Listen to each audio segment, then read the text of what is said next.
So welcome to another episode of Silver Screen, a show where we talk about the photography talent of a lot of actors that some of you, including me, might have not known about. And so today's subject is Jason Lee, and he has been forever requested, and as many of you pointed out, he is the perfect bridge between the last series, which was about skate photography, into this series, which is about actors with photography careers. So today we're going to go through obviously Jason Lee's photography, some of my thoughts on it, some incredible examples, some of his projects which are really excellent, and also we're going to go through some of them, things that Jason Lee did throughout his career as a skateboarder, as an actor. And yeah, I guess that without further ado, you know the deal. Make yourself comfortable, grab a drink, whatever it is that makes you happy in your happy place, and let's just go straight into another video.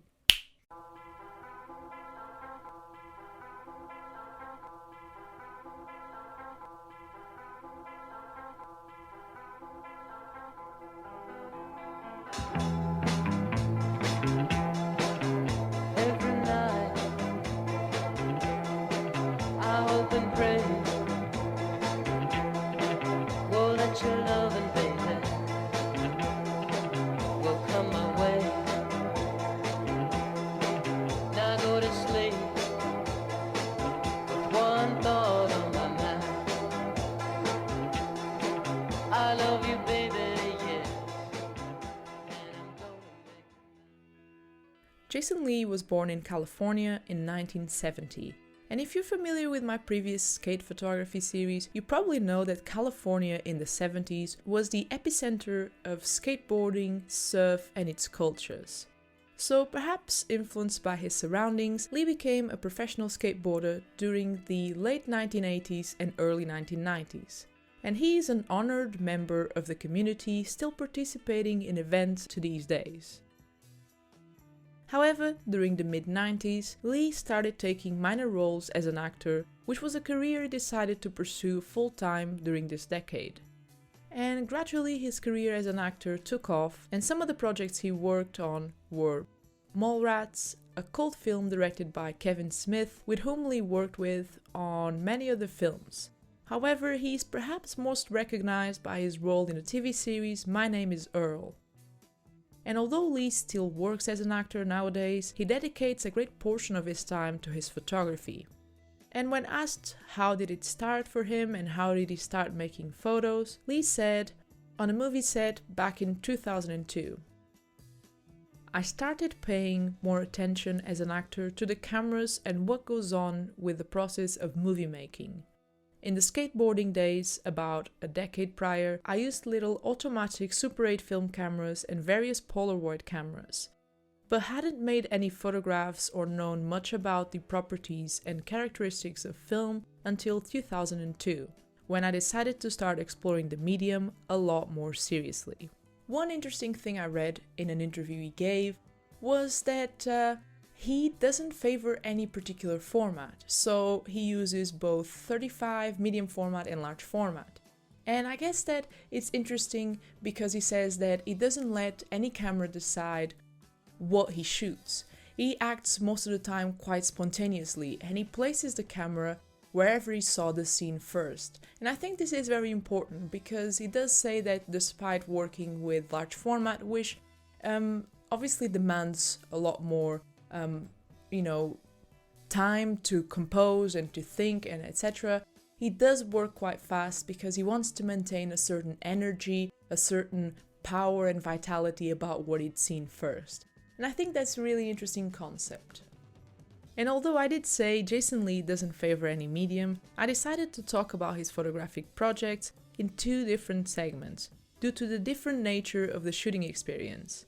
And so the first project we're going to be looking at is Refueled, the Series 1, published in 2016, which was a very limited photo book where Jason Lee reunited his instant photos taken with a Polaroid land camera. From the examples I could find, I feel as though besides obviously beautiful, these are photos that translate the idea of Jason concentrating on the momentum of something and not necessarily spending too much time composing.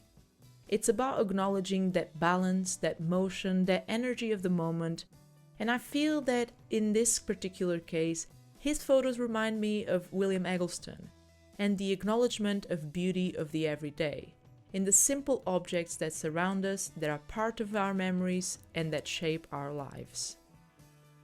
Other projects by Jason Lee are A Plain View, which includes photos taken throughout Texas between January and April 2017 using expired Kodak film and a Graflex speed graphic view camera. Oklahoma, which reunites photos taken between June and November 2018 during a road trip throughout the state of Oklahoma, in particular the city of Tulsa. And for this project, Jason Lee worked with 35 medium format and large format cameras. In 2020, he worked in The Gold Dust Rush, a book that groups black and white images he had taken for the past 12 years during trips he took around different American states. And lastly, at this point in time this video is made, I read that Jason Lee is currently working on a project titled Galveston, which has been commissioned by the Galveston Historical Foundation and will feature photographs made on the island of Galveston, Texas. And these photos were taken in November 2020, and the book is due to be published in July 2021. And I could tell you how beautiful and meaningful it all is to me, and how I see these photos as more than nostalgia and documentation, and how it's about the love for the land as part of the artist's identity. But I guess the wise choice here is to leave you with Jason Lee's own words. Since my first photographic outing in my native California in 2006, where I explored a more rural, perhaps neglected face of the state, and the many subsequent outings zigzagging throughout the West Coast, the Southwest, and Texas, I remained fascinated by these American scraps, by evidence of cancellation and departure, and environmental contradictions that make up our collective everyday view. These conflicts, at once strange and beautiful, this is where the questions are. It's then and now, splitting time, man and nature, pushing against each other, and progress forever forcing itself on the contented. And somewhere in the middle, you make pictures. And I really feel these words. I really understand them, and if ever there has been a question about Jason's photography, whether that is about subjects, methods, etc., this is really translated here. It's not about just the documentation or, the landscape photography. It's almost like a philosophical photography, because this really translates his connection, his intentions as an artist, his methods, and really his vision. And I think that's the most important thing. As I said before, there's never been about how many cameras you have or how many lenses you have or whatever it is that you use. It's about your vision as a photographer. And yes, I hope this video has been helpful to you in any way. I will be leaving links down below to Jason's website, to a lot of informations unfound and that are on the basis of this video. And so yes, of course this video is just a glimpse to his photography, so I really would like to urge you to go and dive deep into his photography. It's brilliant and it's really, really beautiful. And yeah, I'll wait for you here for another video very soon. And I guess that my goodbyes as usual. Stay safe, keep shooting film, and peace. Every night I hope and pray